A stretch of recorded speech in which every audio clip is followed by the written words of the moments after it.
नमस्कार, एक बार फिर आप सभी का स्वागत है आपके अपने परिवार परम अखिल क्लासेस में। जीएस की इस सीरीज़ में हम लोग सिविल में आए हुए उन सभी प्रश्नों को एक बार देखने की कोशिश कर रहे हैं जो 2011 से लेके 2021 तक इवन 22 तक के भी प्रश्नों को मैं कवर कर रहा हूं जो विगत वर्ष में प्रश्न आए हैं। मैं अपने तरफ से ना कंटेंट चेंज कर रहा हूं ना प्रश्न का लाइन चेंज कर रहा हूं। मैं सिर्फ उन प्रश्नों को उठाने की प्रीवियस ईयर से कोशिश कर रहा हूं जो प्रश्न आपके टॉपिक वाइज पूछे गए हैं। इससे पहले हम लोगों ने बौद्ध धर्म पे हम लोगों ने क्या किया था, इससे पहले 1 सेकंड में थोड़ा सा पेन चेंज कर लूँ। 1 सेकंड, दैट्स गुड। ठीक है, इससे पहले हम लोगों ने बौद्ध धर्म की पहली क्लास हम लोग देख चुके हैं और ये हमारा बौद्ध धर्म का क्लास नंबर 0.2 है। मतलब ये दूसरी क्लास है हमारी बौद्ध धर्म की, जहाँ पर हम लोग बौद्ध धर्म से संबंधित विषयों पर चर्चा करेंगे। हालांकि सही बात मैं कहूँ तो बौद्ध धर्म को पढ़ाना मुश्किल से मान के चलिए कि 30 मिनट का काम है। 30 मिनट में पूरा का पूरा बौद्ध धर्म खत्म हो जाएगा। ठीक है, बौद्ध धर्म में है ही क्या, अगर बौद्ध धर्म में आप देखेंगे तो अबाउट महात्मा बुद्ध है, महात्मा बुद्ध के बारे में है। जो प्रश्न बनते हैं बस मैं उन्हीं की बात कर रहा हूँ। बुद्ध के बाद में जो बौद्ध धर्म की संगीतियाँ हुई हैं या बौद्ध सम्मेलन हुए हैं, बौद्ध सम्मेलन से प्रश्न पूछा जाता है। प्लस महात्मा बुद्ध के सिद्धांत से प्रश्न पूछे जाते हैं।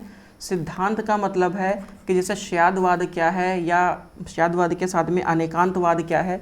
उसके बाद में महात्मा बुद्ध का जो प्रतीतोपाय समोत्पाद है, इसका क्या मतलब होता है, अनात्मवाद क्या है। तो ये जो महात्मा बुद्ध के सिद्धांत हैं लगभग उनकी आइडियोलॉजी विचारधारा से प्रश्न बनते हैं। उसके बाद में जो प्रश्न बनता है सबसे ज़्यादा इसके बाद में वो हीनयान से बनता है और महायान से बनता है। एक तो ये प्रश्न बनते हैं।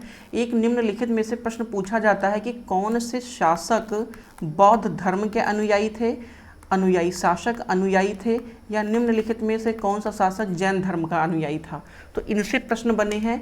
प्लस बौद्ध धर्म का प्रचार और प्रसार, क्या प्रचार, 1 सेकेंड, प्रचार एवं प्रसार, बस इतने ही प्रश्न पूछे गए हैं। और महात्मा बुद्ध के विश्वास, महात्मा बुद्ध ने किसमें क्या विश्वास रखा है, आत्मा को लेकर क्या कहा है, ईश्वर को लेकर के क्या कहा है, पुनर्जन्म को लेकर के क्या कहा है, ये सारी चीज़ें जो महात्मा बुद्ध से संबंधित हैं ये प्रश्न। तो लगभग इतने ही प्रश्न हैं जो आपके एग्ज़ाम में पूछे जाते हैं और इनमें से एक एक टॉपिक को कवर। एक चीज़ और प्रश्न बनता है, बौद्ध धर्म में एवं जैन धर्म में अंतर मतलब महात्मा बुद्ध और महावीर स्वामी कहाँ पर एक दूसरे से डिफरेंस है, वो चीज़ें। तो ओवरऑल इतने ही प्रश्न लगभग बनते हैं। अगर सही तरीके से ना 30 मिनट तो अगर 1 घंटे की क्लास आपको दे दी जाए तो पूरा का पूरा बौद्ध धर्म खत्म हो जाएगा। सेम एज जैन धर्म भी है। जैन धर्म तो अपेक्षाकृत कम है, जैन धर्म तो 30 मिनट में आपका काम हो जाएगा। बौद्ध थोड़ा सा लंबा है बट जैन का काम हो जाएगा। ठीक है, सो अगला टारगेट हमारा होगा कि मैं पूरा बौद्ध धर्म को एक बार कवर करने की कोशिश करूं कि पूरा मैं बौद्ध धर्म आपको पढ़ा के निकल जाऊं। वहीं से बौद्ध धर्म में एक प्रश्न और बनता है महात्मा बुद्ध की मूर्तियों को लेकर के, चाहे वो गंधार मूर्ति कला हो, ये तो हम मूर्ति कला में पढ़ते हैं, गंधार मूर्ति कला, मथुरा मूर्ति कला और वहीं पे अमरावती, क्या अमरावती। लेकिन suppose such as Mahatma Buddha को गंधार और मथुरा के तहत ही देखा जाता है। अमरावती में विविधतापूर्ण ज़्यादा मूर्तियां हैं, इसलिए हम लोग अमरावती को बौद्धिज्म या जैनिज्म के माध्यम से नहीं देखते। बट फिर भी हम लोग अपने अगले प्रश्न पे बढ़ते हैं कि हमारा पहला प्रश्न क्या कह रहा है, उस पर हम लोग विचार विमर्श करेंगे। पहला प्रश्न कह रहा है कि निम्नलिखित 4 स्थानों में बौद्ध संगीतियों का कालक्रम क्या है। मैं चूंकि यहाँ पे पूरा बौद्ध संगीति आपको कवर करा दे रहा हूँ, कौन सा, बौद्ध, 1 सेकेंड, पूरा बौद्ध संगीति। यहाँ पे मैं आपको पूरी बौद्ध संगीति एक बार कवर करा दूंगा जिससे कि आपको पूरा ओवरऑल तरीके से ये कवर हो जाए। संगीति बोलते हैं, संगीति क्या बोलते हैं, संगीति, बौद्ध संगीति। ठीक, ये जो चारों बौद्ध संगीति हुई है हम इसे अपने इस वाले प्रश्न में कवर कर लेंगे। ओके, ऑप्शन क्या दे रहा है, वैशाली, कुंडलवन, राजगृह या पाटलिपुत्रा। तो देखिएगा ये सीक्वेंस लगाने को पूछ रहा है, तो आपको पता है पहली बौद्ध संगीति कहाँ पर हुई है, राजगृह में हुई है। तो नंबर 1 पे हमारा नंबर 2 आएगा। अगर नंबर 2 आएगा तो ऑप्शन क्या होगा, सबसे पहले तो आ जाएगा नंबर 2। अब अगर नंबर 2 पहले पर आएगा तो जहाँ जहाँ नंबर 2 है उसे रखिए, बाकी काट दीजिए। ये कट गया और ये कट गया, 2 तो कट गए। अब हमें पता है कि नंबर 2 पर क्या आएगा, नंबर 2 पर 1 आएगा, क्योंकि यहाँ भी 2 1 है और यहाँ भी 2 1 है। तो आपको भी पता है कि पहले राजगृह है, फिर वैशाली है, फिर क्या है, फिर पाटलिपुत्र है और फिर कुंडलवन है, क्योंकि पाटलिपुत्र वाला कौन सा है, ये अशोक वाला है। ठीक, तो ऑप्शन के तौर पर 2 1 4 और 3 ये आपका राइट ऑप्शन होगा। बट ओवरऑल हम पूरी बौद्ध संगीति को ही यहाँ पे कवर करेंगे, सो हम थोड़ा सा आगे बढ़ते हैं। यहाँ पे मैं ओवरऑल आपको दिखाने की कोशिश कर रहा हूँ कि जो प्रथम बौद्ध संगीति कब हुई है, 483 BC में हुई है। राजगृह में महाकश्यप इसकी अध्यक्षता किए हैं और अजातशत्रु के शासनकाल पर ये हुआ है। सो ये कुछ बेसिक से प्रश्न है मेरे दोस्त, जो हमेशा एग्जाम में पूछा जाता है लॉलीपॉप टाइप्स के, और हम गलत करते हैं। दूसरा कब हुआ है, 383 में हुआ है। वैशाली में सबका मीर ने इसकी अध्यक्षता की है और शासक कौन सा है, वो कालाशोक है। वहीं तीसरी बौद्ध संगीति 255 BC में हुआ है, पाटलिपुत्र में हुआ है। मोगली पुत्र तिस्स ने इसकी अध्यक्षता की थी और अशोक के शासनकाल में ये हुआ है। वहीं चौथी बौद्ध संगीति 1ली ईस्वी में हुआ है, कुंडलवन में। कुंडलवन है कहाँ, तो ये जम्मू कश्मीर वाले रीजन्स में है और ये वसुमित्र ने इसकी अध्यक्षता की थी और कनिष्क के शासनकाल में ये हुआ है। तो ओवरऑल पूरी जो बौद्ध संगीति है ये हम लोगों ने यहाँ पर कवर कर लिया है। मैं लास्ट वाले लेक्चर में भी आपको बताया हूँ और इस वाले लेक्चर पे भी मैंने बौद्ध संगीति के बारे में ओवरऑल आपसे चर्चा कर ली है। बढ़ते हैं अगले प्रश्न पे। अगला प्रश्न क्या कह रहा है कि महात्मा बुद्ध के संबंध में निम्नलिखित में कौन सा कथन सही है।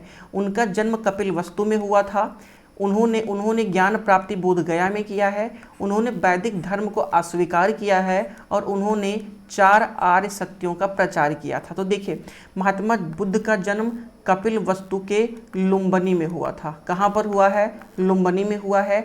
बोध गया में ज्ञान प्राप्ति हुआ है, तो ये ऑप्शन भी सही है और ये ऑप्शन भी सही है। अब 1 और 2 अगर सही है तो ये भी हो सकता है, ये भी हो सकता है और ये भी हो सकता है। हमारा एक ऑप्शन तो कट हो जाएगा। उन्होंने वैदिक धर्म को अस्वीकार किया, तो बिल्कुल किया है। आपको पता होगा कि वैदिक धर्म में व्याप्त कुरीतियों के ही परिणाम स्वरूप बौद्ध धर्म का उत्पन्न हुआ था या उद्भव हुआ था, क्योंकि उत्तर वैदिक काल आते आते अछूतों की स्थितियां बड़ी गड़बड़ होने लगी थी, महिलाओं की स्थितियां गड़बड़ होने लगी हैं, जाति धर्म को लेकर बहुत ज़्यादा असमानताएं व्याप्त होने लगी हैं, निम्न जातियों की स्थितियां और ज़्यादा बिगड़ने लगी है। तो इन सब परिस्थितियों के परिणाम स्वरूप ही 600 BC के आसपास या उत्तर वैदिक काल के आसपास ही आपको बौद्ध धर्म देखने को मिलेगा और यही वो सारे कारण हैं जिन्होंने बौद्ध धर्म के उत्पन्न को प्रश्रय प्रदान किया है। तो महात्मा बुद्ध ने 4 आर्य सत्य भी दिए हैं। दुख है, उन्होंने कहा पूरा संसार दुखमय है, क्योंकि हकीकत भी है। आपने पढ़ा होगा, सुना भी होगा, विश्व की एकमात्र पहली स्त्री कुंती जिन्होंने भगवान से वरदान में दुख मांगा था कि प्रभु हमें दुख चाहिए। और सही भी है कि दुख के बाद सुख और सुख के बाद अंततः दुख ही आना है, क्योंकि सामान्यतः माना गया है कि यह पूरा जो जीवन है, यह संसार दुखमय है। तो राइट ऑप्शन क्या हो जाएगा मेरे दोस्त, इसका राइट ऑप्शन हो जाएगा डी, सारे के सारे विकल्प सत्य हैं इसके। आगे बढ़ते हैं। अगला प्रश्न कह रहा है गौतम बुद्ध के बारे में निम्नलिखित में से कौन सा कथन सही है।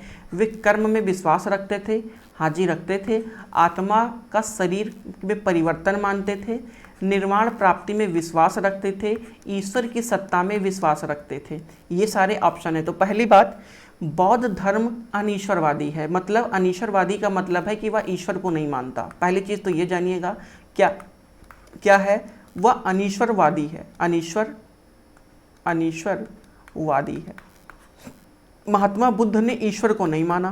किसको नहीं माना, ईश्वर को नहीं माना। पहली चीज़ तो ये जानिएगा। वहीं पे अगर बात अनीश्वरवादी की किया जाए तो महात्मा बुद्ध ने ना ही ईश्वर को माना है और ना ही आत्मा को माना है। महात्मा बुद्ध ने ईश्वर और आत्मा दोनों को नहीं माना है। वहीं पर आप देखेंगे तो एक तो ऑप्शन आपका ये गलत हो जाएगा और दूसरा आत्मा को भी इन्होंने नहीं माना है। तो इन्होंने, महात्मा बुद्ध ने कर्म में विश्वास, हाँ जी वो कर्म में विश्वास रखते थे। आत्मा का शरीर में परिवर्तन मानते थे।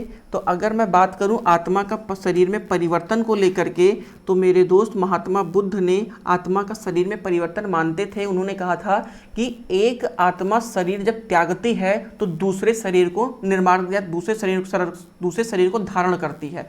तो ये आपका राइट ऑप्शन हो जाएगा, मतलब पहला आपका सही होगा और दूसरा आपका सही हो जाएगा। तो ये और ये तीनों अभी आपके सही हो सकते हैं, एक तो आपका कट जाएगा। फिर कह रहा है कि निर्वाण प्राप्ति में विश्वास रखते थे। तो हाँ जी, महात्मा बुद्ध निर्वाण प्राप्ति में विश्वास रखते थे और महात्मा बुद्ध ने कहा था कि निर्वाण के लिए परिनिर्वाण की आवश्यकता नहीं है, इस जीवन में रहकर भी निर्वाण प्राप्ति किया जा सकता है। वहीं पे निर्वाण का क्या अर्थ है, तो निर्वाण का अर्थ है ज्ञान प्राप्त करना। ठीक, वहीं पे अगर आप बोधिसत्वा को देखेंगे तो बोधिसत्वा का अंतिम जो टारगेट है, लक्ष्य है, वो निर्वाण प्राप्ति करना है और निर्वाण प्राप्ति करना ही दरअसल बुद्ध बनना है। ठीक है, जब कोई व्यक्ति निर्वाण प्राप्ति कर लेता है, ज्ञान प्राप्ति कर लेता है, तो ऐसा माना जाता है कि वह बोधिसत्व को प्राप्त कर लेता है। और ईश्वर को तो इन्होंने माना नहीं, तो राइट ऑप्शन के तौर पर आपका हो जाएगा ए, गौतम बुद्ध के बारे में निम्नलिखित में से सही है। अगर मैं थोड़ा सा आपको अनीश्वरवाद के बारे में बात करूं मेरे दोस्त, तो अनीश्वरवाद की मैं बात करूं तो महात्मा बुद्ध ने ईश्वर को सृष्टिकर्ता के रूप में स्वीकार नहीं किया है, क्योंकि उन्होंने ऐसा माना है कि ईश्वर को दुख की सृष्टि करने वाला भी मानना पड़ता है, मतलब भगवान भी हर किसी को खुश नहीं रख सकता, ऐसा महात्मा बुद्ध ने माना है। क्योंकि जब महात्मा बुद्ध अपने राज्य की पर्यटन पर निकलते हैं तो वो 4 दृश्य देखते हैं और वो चारों दृश्य महात्मा बुद्ध के हृदय को परिवर्तन करने के लिए पर्याप्त था। इसी वजह से महात्मा बुद्ध ने इस संसार को दुखमय माना है। ठीक, वहीं पर महात्मा बुद्ध ने ये भी कहा कि इस संसार में जो सभी वस्तुएं हैं वो सापेक्ष तथा परिस्थितियों के विशेष या परिस्थितियों पर निर्भर करती हैं, इसीलिए परिमित एवं अस्थायी एवं क्षणिक होता है। महात्मा बुद्ध ने कहा कि अगर कोई चीज़ें हैं तो सामान्यतः वो परिस्थिति और कारण पर ही निर्भर करेगा, इस पे वो और किसी अन्य चीज़ों पे वह निर्भर नहीं करता है। इसीलिए उन्होंने एक एग्जाम्पल दिया था, आपको पता होगा, नदी वाला, कि नदी तो समान रूप से दिखती है, उसकी लहरें भी दिखती हैं, लेकिन एक लहर की समाप्ति ही दूसरे लहर का निर्माण करती है और दूसरे लहर का निर्माण ही पहले लहर की समाप्ति के परिणाम स्वरूप होता है। तो कहने का मतलब है कि दूसरे शरीर का निर्माण ही एक शरीर के त्यागने के पश्चात संभव है। ये अनात्मवाद या आत्मा को न मानने के कारण भी कहा है। लेकिन महात्मा बुद्ध ने कहा है कि जो आत्मा है, आत्मा के स्थान पर महात्मा बुद्ध ने चेतना को माना है, मतलब चेतना से ही व्यक्तिगत चलायमान है। उन्होंने आत्मा की जगह चेतना में भरोसा दिखाया है। इसीलिए आप देखेंगे तो महात्मा बुद्ध के इसी सिद्धांत को क्या कहा जाता है, क्षण भंगुरतावाद भी कहा जाता है, क्योंकि कोई चीज़ किसी परिस्थिति और कारण पर निर्भर करती है। अगर वो परिस्थितियां और कारण नहीं होंगी तो शायद वह कार्य भी नहीं होगा। इसीलिए महात्मा बुद्ध को समानता, मतलब एक तरीके सामान्यता अनीश्वरवाद कहा जाता है, अनात्मवाद कहा जाता है, नैरात्मवाद भी कहा जाता है। तो ये सारी कुछ चीज़ें थी। और महात्मा बुद्ध ने पुनर्जन्म को लेकर भी कहा है। मुद्दा उठा था कि भैया जब आत्मा ही नहीं है तो फिर पुनर्जन्म किसका होता है। तो महात्मा बुद्ध ने कहा कि आत्मा के स्थान पर पुनर्जन्म चेतना का होता है, आत्मा का नहीं होता। ये बौद्ध की धर्म है या बौद्ध की मतलब नीति शास्त्र की वाली बातें हैं। इसीलिए हम इसे अपने जब बौद्ध धर्म वाला पूरा सेक्शन देखेंगे तो महात्मा बुद्ध के जो सैद्धांतिक पक्ष है उस पर हम लोग काफ़ी विस्तृत में चर्चा करेंगे। आगे बढ़ते हैं। अगला प्रश्न कह रहा है कि बौद्ध संघ में भिक्षुणी के रूप में स्त्रियों के प्रवेश की अनुमति महात्मा बुद्ध के द्वारा दी गई है, वो किसको दी गई है। तो आपको पता होगा कि राजगृह में दिया गया था या वैशाली में या श्रावस्ती में या कुशीनगर में। तो मेरे दोस्त ये कहाँ पर इन्होंने दिया था, तो वैशाली में दिया था। और किसके कहने पर दिया था, इनके प्रिय शिष्य थे, उस शिष्य का क्या नाम था, इनके प्रिय शिष्य, उस शिष्य का नाम था आनंद। आनंद के कहने पर ही महात्मा बुद्ध ने वैशाली में महिलाओं को संगीत, मतलब बौद्ध जो मतलब एक तरीके से बौद्ध संगीति हुआ करती थी या बौद्ध संघ हुआ करता था, तो बौद्ध संघ में महिलाओं को जो स्थान प्रदान किया है वो आनंद के कहने पर ही दिया था। और पहली स्त्री कौन सी थी महिलाओं में, तो पहली स्त्री शामिल होने वाली गौतमी प्रजापति थी। कौन था, गौतमी प्रजापति थी। इनकी मौसी ही हैं, गौतमी प्रजापति। ठीक है, ये पहली महिला हैं जिन्हें बौद्ध संघ में स्थान प्रदान किया गया था। अगला प्रश्न, त्रिपिटक क्या है? त्रिपिटक क्या है? अगर मेरे दोस्त मैं त्रिपिटक की बात करूं तो गांधी जी के 3 बंदर, गजब। देखिए मैंने चेंज नहीं किया, ये ऑप्शन आया हुआ था, क्योंकि इतना मूर्खतापूर्ण प्रश्न सिर्फ कमीशन ही बना सकता है, कोई मास्टर नहीं बनाएगा, उसका दिमाग नहीं खराब है। गांधी जी के 3 बंदर, महावीर के 3 नगीने, ब्रह्मा विष्णु महेश और महात्मा बुद्ध के उपदेशों के सार। तो ये गूंगा बहरा कोई होगा तो भी मार देगा कि त्रिपिटक क्या है? महात्मा बुद्ध के उपदेश हैं। वहीं पे अगर मैं त्रिपिटक की बात करूं तो त्रिपिटक में आपको 3 देखने को मिलेगा। त्रिपिटक का मतलब 3 पिटक, और त्रिपिटक क्या है? तो त्रिपिटक में अगर मैं पहले की बात करूं तो पहले का नाम है विनय पिटक। क्या? विनय पिटक। दूसरा कौन सा है? विनय पिटक। विनय पिटक के बाद में सूत्र पिटक। क्या? सूत्र पिटक। और तीसरा कौन सा है मेरे दोस्त? तो तीसरा है अभिधम्म पिटक। अभिधम्म पिटक। क्या है? अभिधम्म पिटक। अब ये है क्या? अच्छा एक चीज़ यह भी जानिएगा, ये जो तीनों पिटकों की रचना की गई है ना, लिखे गए हैं, ये महात्मा बुद्ध के परिनिर्वाण के पश्चात लिखे गए हैं। महात्मा बुद्ध के परिनिर्वाण के पश्चात लिखे गए हैं। और परिनिर्वाण का मतलब क्या है बौद्ध धर्म में? परिनिर्वाण का बौद्ध धर्म में अर्थ है मृत्यु। मतलब ये तीनों महात्मा बुद्ध के मृत्यु के बाद में लिखे गए हैं। वहीं पे अगर मैं विनय पिटक की बात करूं तो विनय पिटक में क्या है? तो विनय पिटक में महात्मा बुद्ध के जो संबंधित सिद्धांत हैं, या मैं यूं कहूँ तो महात्मा बुद्ध के जो नियम हैं, क्या हैं? नियम हैं, उन नियमों का उल्लेख किया गया है विनय पिटक में। सूत्र पिटक में क्या है? तो सूत्र पिटक में महात्मा बुद्ध के जो धार्मिक पक्ष हैं उन्हें बताया गया है। वहीं अभिधम्म पिटक में महात्मा बुद्ध का दार्शनिक पक्ष है। क्या है? दार्शनिक पक्ष है। तो ये तीनों चीज़ें आप याद रखिएगा मेरे दोस्त, इतने से आपका काम चल जाएगा। अगला प्रश्न क्या कह रहा है कि अशोकराम विहार का निर्माण किस स्थान पर किया गया था? क्या? अशोकराम विहार का निर्माण, अरे भाई चल जाओ, क्या प्रॉब्लम है तुम्हें? अशोकराम विहार का निर्माण किस स्थान पर किया गया है? ये बहुत इंपॉर्टेंट है और कई बार पूछा गया। वहीं अशोकराम नहीं, और भी मैं आपके साथ डिस्कशन करूंगा, देखिएगा। ऑप्शन क्या कह रहा है? वैशाली, पाटलिपुत्र, कौशाम्बी या श्रावस्ती। सो मेरे दोस्त जो अशोकराम विहार है ये कहाँ पर स्थापित है?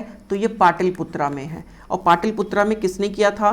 तो ये जो हमारे सम्राट अशोक हैं, अशोक के शासनकाल में अशोकाराम विहार का निर्माण करवाया गया था। किसके शासनकाल में? पाटलिपुत्र का अशोकाराम विहार, ये अशोक के शासनकाल में, या अशोक द्वारा। और अशोक द्वारा करवाया गया था, तो भले ही शासक ये था, बट व्यक्ति कौन थे?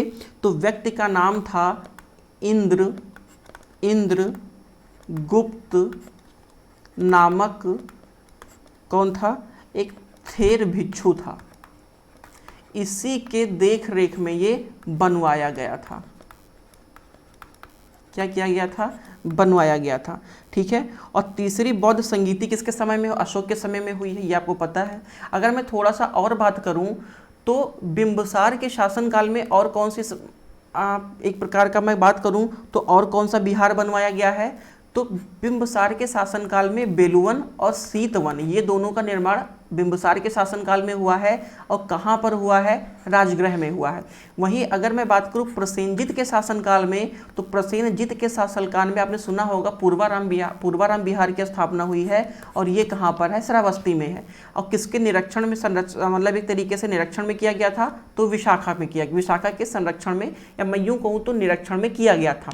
वहीं जेतवन बिहार की मैं बात करूँ तो जेतवन बिहार कहाँ पर है? ये भी जेतवन भी श्रावस्ती में है।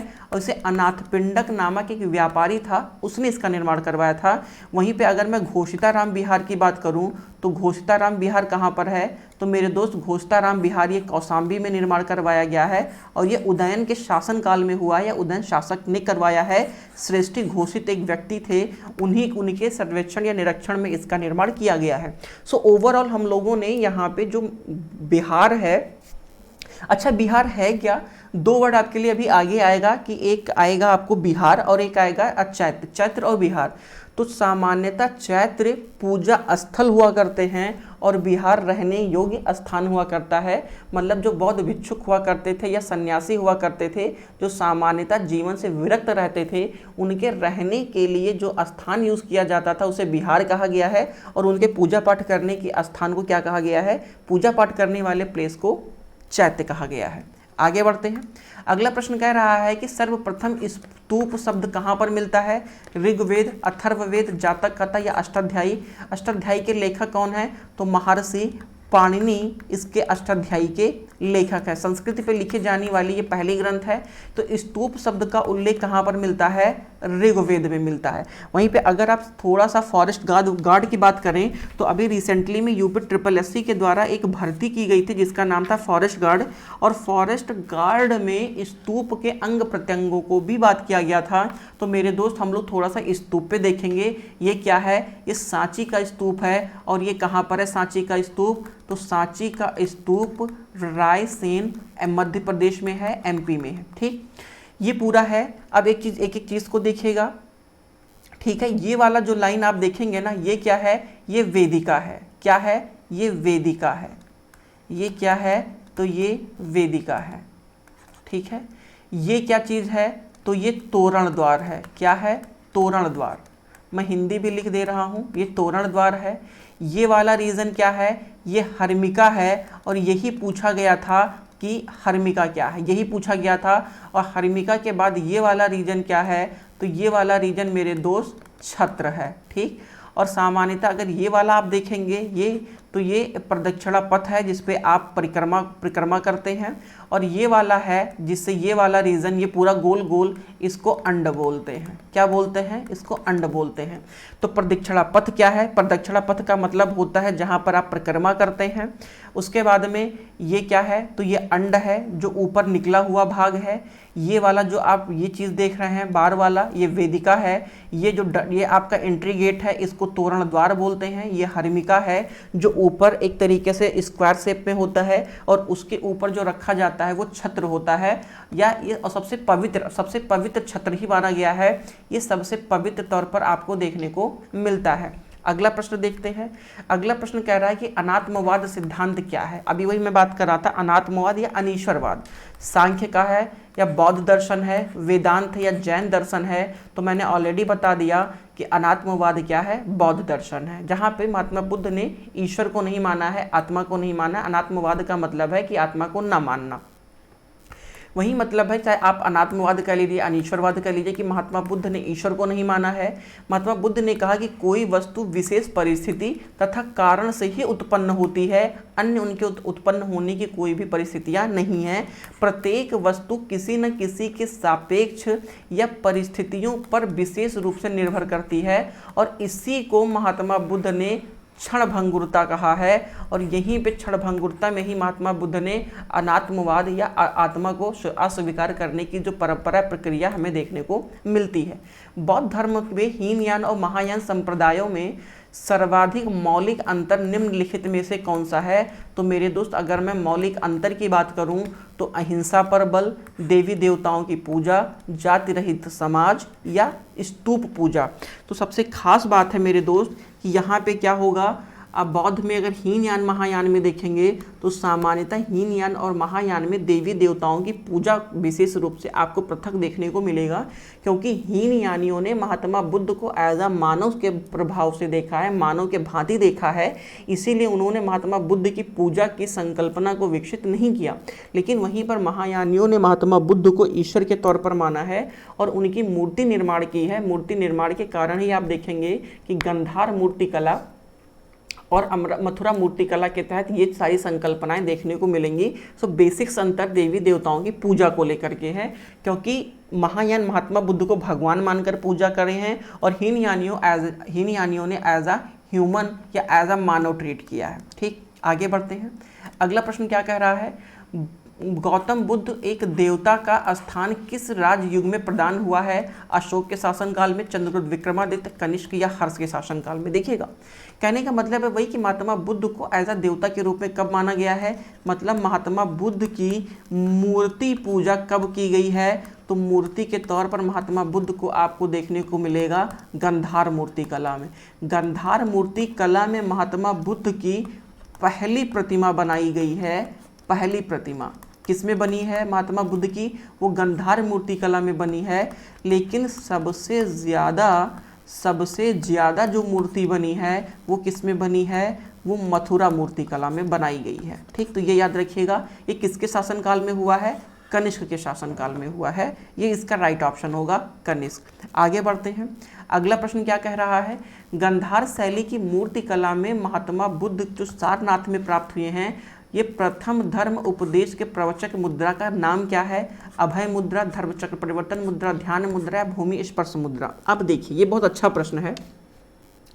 महात्मा बुद्ध की जो मूर्तियां बनाई गई हैं, महात्मा बुद्ध को वो 5 मुद्राओं में बनाया गया है। किस में बनाया गया है? 5 मुद्राओं में बनाया गया है।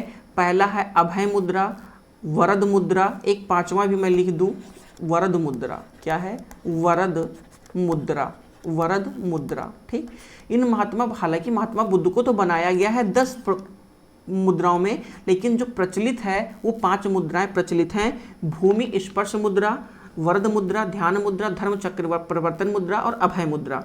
वहीं पे अगर मैं बात करूँ राइट ऑप्शन की, जो सारनाथ वाला है ये कहाँ पे, ये मतलब किस मुद्रा में है? तो ये धर्म चक्र परिवर्तन मुद्रा में है।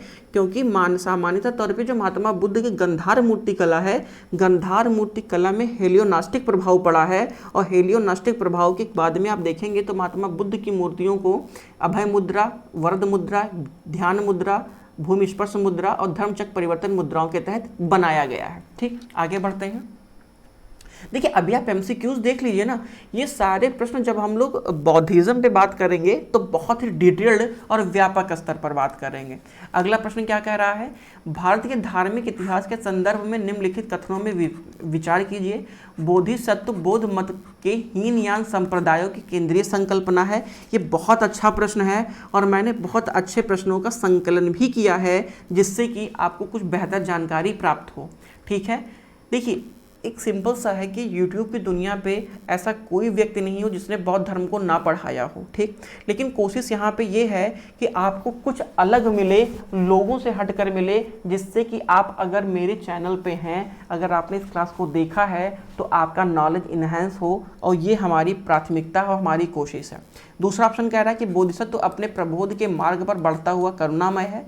बोधिसत्व समस्त सचेतन प्राणियों को उनके प्रबोधन के मार्ग में चलने में सहायता करता है एवं स्वयं के निर्माण प्राप्ति के लिए वह विलंबित करता है। ठीक, तो पहली बात तो ये समझिए कि जो बोधिसत्व है ये हीनयान संप्रदाय से नहीं है, ये महायान से है।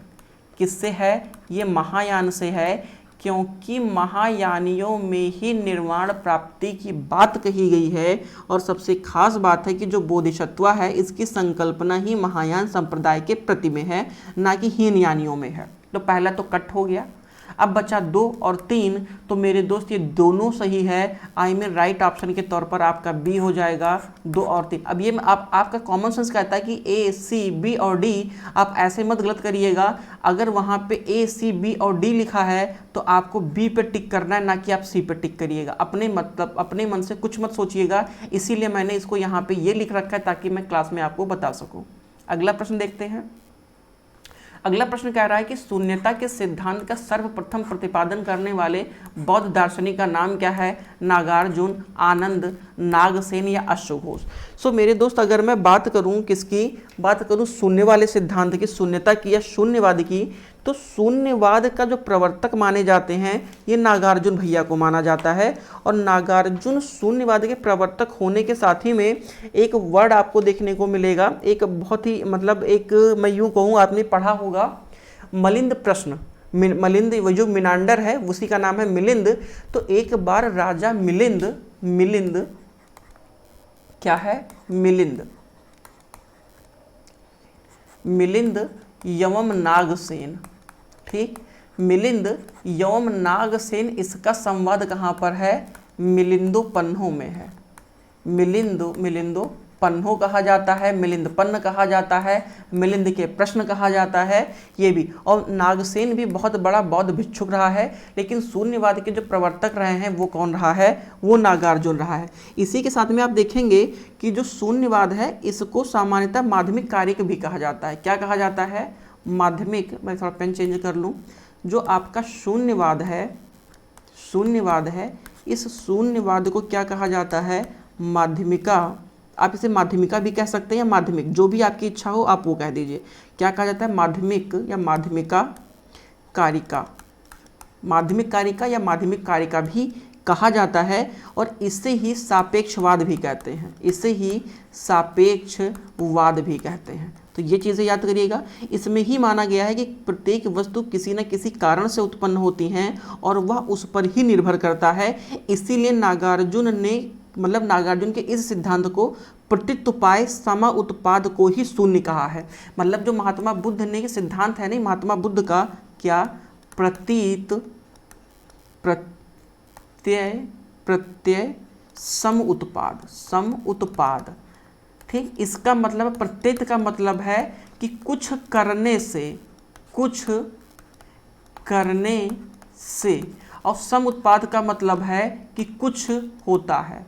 क्या होता है, कुछ होता है, कुछ करने से कुछ होता है, ऐसा प्रतीतोपाद समुत्पाद में। और ये महात्मा बुद्ध का कोर आइडियोलॉजी है, मुख्य विचारधाराओं में से एक है। ठीक है, आगे बढ़ते हैं। अगला प्रश्न कह रहा है कि बौद्ध शिक्षा का केंद्र क्या था, विक्रमशिला, गिरनार, बनारस या उज्जैन। तो देखिएगा, अगर मैं बौद्ध शिक्षा की बात करूं, बौद्ध शिक्षा का केंद्र क्या रहा है, तो वो रहा है आपका विक्रमशिला। अगर मैं विक्रमशिला की बात करूं तो देखिए, हालांकि शिक्षा के केंद्र के तौर पर आपको 3 देखने को मिलेगा। एक तो मिलेगा नालंदा, दूसरा आपको मिलेगा विक्रमशिला, नालंदा विक्रमशिला, और नालंदा विक्रमशिला के बाद में एक आपको मिलेगा बल्लभी। क्या मिलेगा, बल्लभी। ये 3 आपको बौद्ध धर्म के शिक्षा केंद्रों में महत्वपूर्ण भूमिका निभाते हुए मिलेगा। अब मैं थोड़ा सा अगर नालंदा की बात करूं मेरे दोस्त पहले वाले की, तो नालंदा कहाँ पर है, ये नालंदा बिहार पटना में है। बिहार का जो पटना वाला रीजन्स है वहाँ पे आपको नालंदा देखने को मिलेगा। और लगभग आप देखेंगे नालंदा सबसे प्राचीनतम में से एक माना गया है। वहीं पे बल्लभी की मैं बात करूँ तो बल्लभी कहाँ पर है, तो बल्लभी गुजरात में है। और यही वो बल्लभी है जहाँ पर आपको जैन संगीति भी देखने को मिली है, दूसरी वाली। ठीक है, दूसरी जैन संगीति भी बल्लभी में हुई थी। अब वहीं पे अगर मैं विक्रमशिला की बात करूं तो विक्रमशिला भी कहाँ पर है, विक्रमशिला भी बिहार के भागलपुरी में। अगर आपने भागलपुर का नाम सुना है तो विक्रमशिला भी कहाँ पर है, बिहार में। भागलपुरी का चद्दर भी आता है, वो बहुत फेमस है। ठीक है, भागलपुर में स्थित है। हालांकि पहले ऐसा माना जाता है कि वहाँ पर था। और अगर विक्रमशिला की मैं बात करूँ तो इसकी स्थापना किसने की है, ये बहुत पूछा गया है। कौन है वो, पाल वंश का शासक है। कौन है, पाल वंश का धर्मपाल। किसने किया है, धर्मपाल ने किया है। ठीक, तो ये चीज़ थोड़ा सा याद रखिएगा। और ये कब किया गया है, तो लगभग मान के चलिए कि ये 750 लेकर के और लगभग 800 ईस्वी के आसपास में इसका निर्माण करने को आपको देखने को मिलेगा। वहीं पे अगर मैं थोड़ा सा गिरनार की बात करूं तो गिरनार का इतिहास बहुत पुराना है। अगर मैं गिरनार पर्वत की बात करूं तो गिरनार का जो ये है ये कहाँ पर है, गिरनार भी आपका गुजरात के जूनागढ़ में है। कहाँ पर, जूनागढ़। हालांकि गिरनार का तो उल्लेख बहुत पुराना है। मैंने ऑलरेडी आपको अपने लास्ट लेक्चर में बताया था कि जो गिरनार झरने का निर्माण करवाया था, किसने करवाया था, चंद्रगुप्त मौर्य के शासनकाल से आपको देखने को मिलेगा। और जो जूनागढ़ अभिलेख है, ये जूनागढ़ अभिलेख सामान्यतः माना जाता है कि यहाँ से ही आप देखेंगे कि उज्जैनी अवंती की राजधानी कौन सी रही है। सारे बुद्ध के समय में समझ आऊँगा, बुद्ध के समय में जो उज्जैनी और अवंती रही है, उज्जैनी किसकी राजधानी रही है, तो अशोक का जो पश्चिमी वाला रीजन था, पश्चिमी प्रांत था, उसकी राजधानी उज्जैनी थी। वहीं पे जूनागढ़ अभिलेख किसका है, तो अगर आप जूनागढ़ के अभिलेख की बात करेंगे सामान्यतः ऐसा देखने को आपको मिल जाएगा। आगे बढ़ते हैं। अगला प्रश्न क्या कह रहा है, अगला प्रश्न कह रहा है नालंदा विश्वविद्यालय की स्थापना किसके शासनकाल में हुई है, मौर्य, कुषाण, गुप्त या पाल। तो अगर मैं नालंदा विश्वविद्यालय की बात करूं तो नालंदा विश्वविद्यालय की जो स्थापना की गई है ये गुप्तों के शासनकाल में किया गया है। नालंदा विश्वविद्यालय गुप्त के शासनकाल में हुआ है और किसने किया है, तो कुमार गुप्त ने किया है। किसने किया है, कुमार गुप्त ने किया है, वो भी कुमार गुप्त प्रथम ने किया है, नालंदा विश्वविद्यालय का निर्माण करवाया था। ठीक है, बाद में आप देखेंगे तो बुद्ध गुप्त, क्या कहते हैं तथागत गुप्त, इन सारे लोगों ने यहाँ पर आकर के अपनी अपनी सर्विसेज को दिया है। ठीक है, अगला प्रश्न क्या कह रहा है, अगला प्रश्न कह रहा है कि बौद्ध धर्म तथा जैन धर्म में दोनों में क्या अंतर है, कर्म एवं पुनर्जन्म के सिद्धांत सही हैं, मृत्यु के पश्चात ही मोक्ष संभव है, स्त्री एवं पुरुष दोनों ही मोक्ष प्राप्त कर सकते हैं, जीवन का जो माध्यम मार्ग है वो सर्वश्रेष्ठ है। ये आपका प्रश्न कह रहा है, प्रश्न संख्या 16।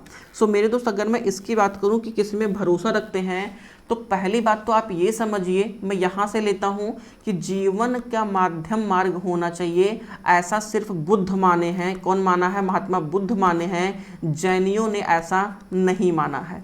वहीं पर स्त्री एवं पुरुष दोनों मोक्ष प्राप्त कर सकते हैं, ये सामान्यतः बौद्ध ने माना है, जैनिज्म ने इसको बहुत ज़्यादा वैल्यू नहीं दिया है। वहीं पे अगर मैं बात करूं मृत्यु के पश्चात ही मोक्ष संभव है, तो ऐसा नहीं है। जैनियम मानते हैं कि निर्वाण प्राप्त संभव है इसी जन्म में, मतलब इसी जन्म में आप निर्वाण प्राप्त कर सकते हैं।